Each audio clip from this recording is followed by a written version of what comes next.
सांसद और संसद के सर्वे सर्वा बने प्रधानमंत्री और राष्ट्रपति के पास इनके लिए न्याय नहीं है, तो समाज न्याय करेगा। अरे शर्म से डूब मरना चाहिए।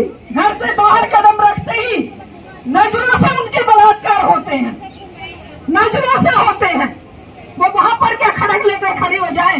बराबरी का स्तर लेने की कोशिश तो कर रही है, लेकिन ये समाज दे नहीं रहा है। ये बेटियां कुछ नहीं कर रही है। बेटियां तो सच को उजागर करने के लिए एक मंच पर लेकर आई हैं। असहाय महसूस करती हूँ मैं। एक सुप्रीम कोर्ट भी आदेश नहीं दे सकता कि पॉक्सो के तहत FIR दर्ज हुई है, तुरंत उसे जेल में डाला जाए, जिससे शासन प्रशासन सत्ता और ये यूनिफॉर्म पहने हुए मेरे भाई और वो दिल्ली के पुलिस कमिश्नर और अयोध्या के पुलिस कमिश्नर और सारे देश के पुलिस कमिश्नर भी थर थर कांप रहे हैं। क्यों? क्योंकि उसके गुनाहों का चिट्ठा इतना बड़ा है। कुछ तो यहाँ लिखे हुए हैं, ये तो वो है जो सामने आए होंगे, कुछ ऐसे भी हैं जो पर्दे के पीछे गुनाह रहे होंगे। ऐसे अन्यायी अत्याचारी लोगों के सामने अगर ये मासूम बेटियां खड़ी हैं, तो क्या किसी माँ को, किसी बहन को, किसी भाई को, किसी बाप को घर में बैठे रहना चाहिए? बिल्कुल नहीं। मुझे नहीं लगता कि इनका साथ न देकर कोई भी इंसान इंसान कहलाने लायक रह जाता है।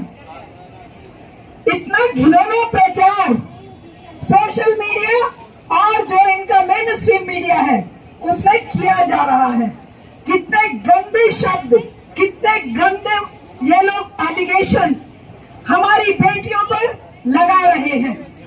अरे शर्म से डूब मरना चाहिए। अगर कोई इंसान, मतलब ये तो रावण से भी बड़ा दुराचारी है, ये तो दुर्योधन और कंस से भी बड़ा दुराचारी है, और जिनकी आड़ में ये खड़ा है, जिनकी छाया में ये फल फूल रहा है, वो तो क्या बताएं कि पूरे विश्व में हमारे भारत देश की नाक कटाने का काम कर रहे हैं। इतना बड़ा दुराचारी। सीता माता को वो तिनके की ओर से बात करती थी, ऐसा हमारे रामायण में कहा जाता है, और वो उस तिनके की ओर को हटाता नहीं था। और ये बेशरम आदमी हमारी बेटियों को किस तरह से गंदी नजरों से देखता है, किस तरह से गंदी अपनी इच्छा से छूता है, किस तरीके से उन्हें ब्लैकमेल करता है। लोग कहते हैं पहले क्यों ना बोली, ईद क्यों बोली? मतलब बेशर्मो, तुम कहीं डूब मरो। एक मासूम बच्चा, अभी मेरी साक्षी बेटी ने कुछ कहा था, वो 100% सच कहा था कि कहां कहां बोले बेटियां। घर से बाहर कदम रखते ही नजरों से उनके बलात्कार होते हैं, नजरों से होते हैं। वो वहां पर क्या खड़क लेकर खड़ी हो जाए? कहीं बस में हम लोग चलते हैं, ऐसे कौनी मारी जाती है, ऐसे आवाज आता है, पीछा आता सब तरफ से, तो क्या वहीं पर हम धरना देने बैठ जाएंगे? कितने भद्दे, कितने घिनौने। हम लोग इशारों को, गालियों को और धक्की मुक्की को झेलते हैं, लेकिन ये सोचकर कि सही जगह, सही स्थान और सही बात के लिए अवसर जब आता है तो विनेश फोगाट और साक्षी मलिक जैसी बेटियां सीना तानकर उसके विरोध के लिए जंतर मंतर पर बैठती हैं। या जहां जब जब अन्याय और अत्याचार हद से गुजर जाता है, तब ये बेटियां आवाज बुलंद करती हैं। तो जो लोग ये कहते हैं, अभी मैं बीजेपी के प्रोपेगेंडा में देखती हूँ, पहले क्यों ना बोली, हरियाणा के खासकर जो मतलब जिनके रीढ़ नहीं है, जिनको अन्याय अत्याचार के साथ खड़े होकर या तो अपनी शासक की रोटियां सेकनी होती है या उन्हें टुकड़े खाने होते हैं। टुकड़खोर होते हैं ना, कि सत्ता में बैठी पार्टियों के टुकड़े खाकर पलते हैं कुछ लोग। उनके लिए मायने नहीं रखता न्याय अन्याय, सत्य असत्य, उन्हें अपने टुकड़ों से गर्ज होती है। तो ऐसे टुकड़खोर लोग, सत्ता की रोटियां चाटने वाले लोग, तलवे चाटने वाले लोग, पहला क्यों ना बोली, ईद क्यों बोली, हर एक व्यक्ति के मुंह पर ये शब्द होता है। तो इस बात का जवाब साक्षी ने बहुत अच्छी तरह दिया था कि कहां कहां बोले। 4 साल 3 साल की उम्र से लेकर 90 साल की उम्र तक क्या वो चिल्लाती रहे, क्या वो हर जगह पे धरने प्रदर्शन और मार धाड़ करती रहे? कैसे करेगी? समाज ने तो उसको दोयम दर्जे पे रखा हुआ है, उस दर्जे को बराबर का लाने के लिए तो उसके पूरा जीवन भर संघर्ष करती है। वो कहीं मेडल लाकर, कहीं देश की सेनाओं में बराबर भागीदारी करके, कहीं पुलिस में यूनिफॉर्म पहनकर, कहीं विद्यालयों में अपने ज्ञान को बच्चों में बांटकर, और कहीं जहां जहां उसको हॉस्पिटल्स में देख लो बराबरी का स्तर लेने की कोशिश तो कर रही है, लेकिन ये समाज दे नहीं रहा है। क्यों नहीं दे रहा है? क्योंकि जन्म से ही उसको निम्न समझकर, छोटा समझकर घर में उसको रखा जाता है कि छोरी से, ये बेचारी पराया धन से, ये बेचारी ने खेल खा लेने दो फिर के मेरा कोई किस्सा मिलना है। इस तरह के डायलॉग वो बचपन से सुनती है, जन्म से लेकर अपना होश संभालती है तब से लेकर मरती है तब तक। जब दूसरे घर जाती है, या तो इसके अपने बाप के घर सीखा होगा, हर गलती पे की माँ ने क्या सिखाया, तो लानत मलानत उसको हर कदम पर झेलनी पड़ती है। तो ऐसी स्थिति में अगर ये बेटियां इस समाज परिवर्तन की मुहिम को सड़क पर लेकर आई हैं, हमारे जैसे लोग हिम्मत नहीं कर पाते हैं, लेकिन ये बेटियां, इनको मैं सलाम करती हूँ, और पूरे हमारे भारतीय समाज को, क्या पूरे विश्व की महिला समाज को, और उस अपने रीढ़ की हड्डी रखने वाले, अपने मन में दया माया ममता प्यार और संवेदना रखने वाले पुरुष समाज को भी इन बेटियों की इस मुहिम को सफल बनाने के लिए तन मन और धन न्यौछावर करना चाहिए। एक कोई छोटी बात के लिए ये नहीं बैठी हैं। कितने सारे लानत, कितने सारे ये मतलब कोई झेल पाएगा ऐसी जो गंदगी और बकवास इन पर उड़ेली जा रही है। वातावरण 2014 से लेकर अब तक था तो कोई बहुत पहले भी बहुत अच्छा नहीं था, लेकिन अब तो हर चीज में हर अन्यायी अत्याचारी को प्रोटेक्शन देने का काम सरकारें कर रही है। किसी दूसरे धर्म का कोई अपराधी है तो टीवी और मीडिया लगातार, अभी पीछे वो एक कोई केस आया था जिसमें टुकड़े कर दिए थे किसी लड़की के। अरे भारतीय समाज तो रोज टुकड़े कर रहा है अपनी बेटियों के। एक मुसलमान ने किसी हिंदू बेटी का कत्ल कर दिया तो वो इनके लिए 6 महीने टीवी पर दिखाने का मुद्दा बन गया। और आज ये बेटियां अपनी इस्मत बचाने के लिए आने वाली सैकड़ों हजारों पहलवान बेटियों को न्याय दिलाने के लिए और उनके अंदर हिम्मत और जज्बा पैदा करने के लिए अगर लड़ रही है, तो इनके लिए टीवी मीडिया के पास, गोदी मीडिया के पास 2 मिनट का भी टाइम नहीं है। अतीक अहमद पर बहुत लंबे चौड़ी बहसें दिखाई जाती हैं, लेकिन इन बेटियों को उनके पास शक्लें दिखाने का भी टाइम नहीं है। लेकिन मत दिखाओ शक्लें, जो जहर तुमने इस समाज में भरा हुआ है वो जहर तुम पर भारी पड़ेगा। ओसामा बिन लादेन को किसने पाला था? बताइए किसने पाला था?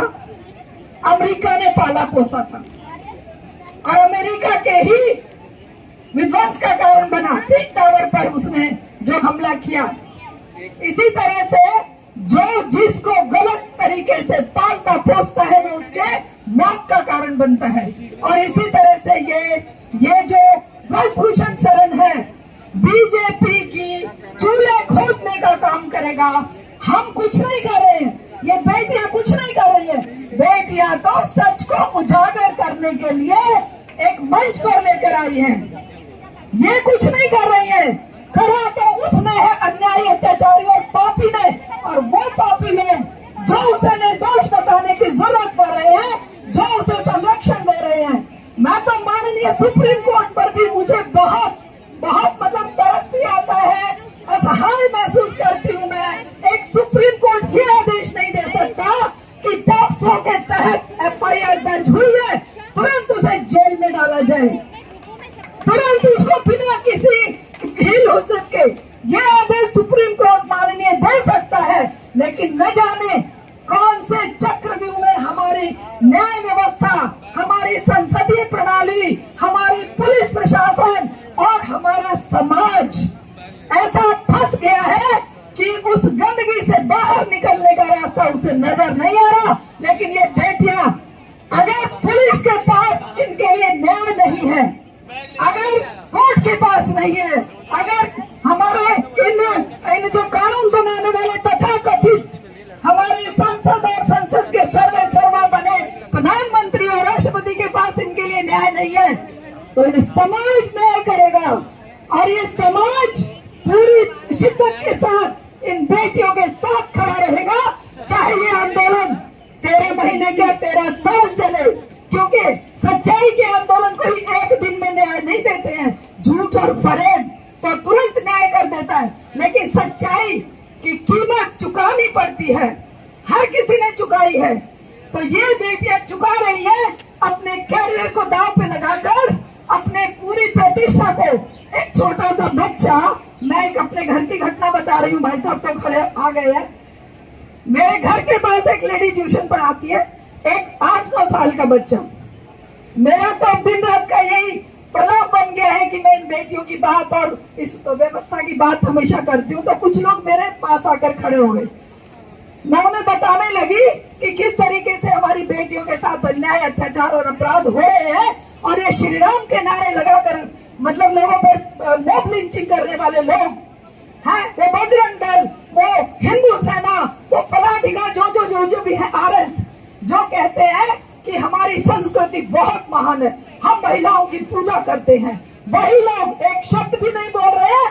तो ये बातें हमारी चल रही थी। वो बच्चा आके कहता है, मैडम, उसको अपनी टीचर को कहता है, क्योंकि मेरे घर के सामने ही थी वो, मैडम ये हिंदू हो क्या, हिंदुओं की बुराई कर रहे हैं मैडम, ये क्या बात हुई। मतलब रवीश कुमार ने जो बात कही थी, तो वो मैंने उससे पूछा, रजनी क्या कह रहा है, बोलती मैडम ये पता नहीं क्या कह रहा है कि ये मैडम जो है ना, ये जो दीक्षित मैडम है, ये हिंदू है लेकिन हिंदुओं की बुराई कर रही है, ये बजरंग दल की बुराई कर रही है, ये हिंदू सेना की बुराई कर रही है, ये तो बहुत गलत बात है, हम तो हिंदू हैं। बाई चांस उसका बाप भी आ गया।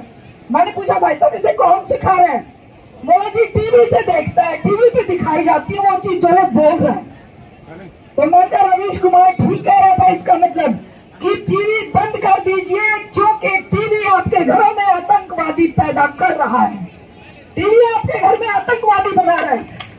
जो गंद दिखाया जा रहा है सुबह से शाम तक, ये 7-8 साल का बच्चा वो गंद उगल रहा है। तो साथियों, जैसे ही मैंने रवीश कुमार का नाम लिया, कहता बहन जी वो रवीश कुमार तो वामपंथी है।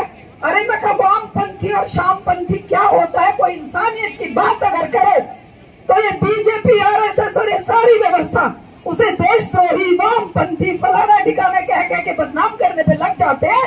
इनसे अपनी बेटियों की रक्षा नहीं होती, उनकी इज्जत की रक्षा नहीं कर सकते, और उनकी इज्जत और मानवता की आवाज उठाने वालों को ये 10 तरह के तरीके के वो खिताब देते हैं, डूब के मर जाओ। मैंने उनको यही कहा, मैंने ऐसे हिंदू धर्म के रखवालों को हम मानते ही नहीं कि वो असल में इंसान भी है। हिंदुत्व और दूसरी बातें छोड़ दीजिए।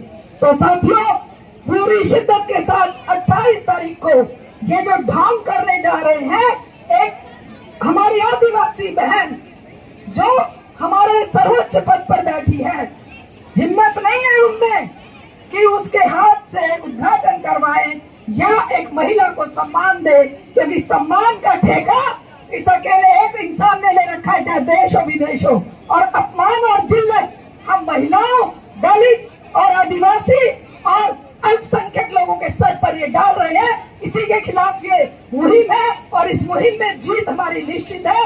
आप सबको बहुत बहुत धन्यवाद। इनकलाब जिंदाबाद।